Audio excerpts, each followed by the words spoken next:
Hi எல்லோரும் எப்படி இருக்கீங்க? கம்பு சோள மாவு அரைக்கும்போது ரெசிபி ஷேர் பண்ண சொல்லியிருந்தாங்க ஒரு சிஸ்டர். அவங்களுக்காக தான் 3 கப் அளவுக்கு சோளம் எடுத்திருக்கேன். 3 கப் அளவுக்கு கம்பு. எல்லாமே நமக்கு இந்தியன் ஸ்டோர்லேயே கிடைக்கும். நான் கிரிஷ் அப்படிங்கிற பிராண்ட்லேருந்து தாங்க வாங்கிட்டு வந்திருந்தேன் இந்த கம்பு. சோளமுமே அதே பிராண்டு தான். இட்லி அரிசி 2 கப். மொத்தமாக இப்போ 8 கப் வருது இல்லைங்களா? அதுக்கு 2 கப் உளுந்து நம்ம சேர்த்துக்கலாம். நல்லா கழுவிட்டு ஒரு நைட்டு ஃபுல்லாகவே நான் ஊற வச்சுருவேங்க. இது கூடவே 1 ஸ்பூன் அளவுக்கு வெந்தயத்தையும் ஊற வச்சுருங்க.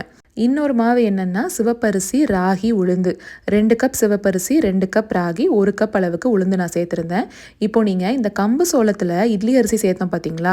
அதுக்கு பதிலாக நீங்கள் சிவப்பரிசி கூட தாராளமாக சேர்த்துக்கலாம். மாவு தனித்தனியாக அரைச்சி உப்பு போட்டு கலக்கி எடுத்து வச்சுட்டு கவுண்டர் டாப்லேயே விட்டுருவேன். எனக்கு நல்லா ஃபெர்மெண்ட் ஆயிரும். இப்போ இந்த மாவு இருக்கு இல்லைங்களா? இது ஸ்னோ வந்த அன்னைக்கு நான் எடுத்தது. அன்னைக்கு ஃபெர்மெண்ட் ஆகிறதுக்கு எக்ஸ்ட்ராவாக 5-6 மணி நேரம் எடுத்துச்சு.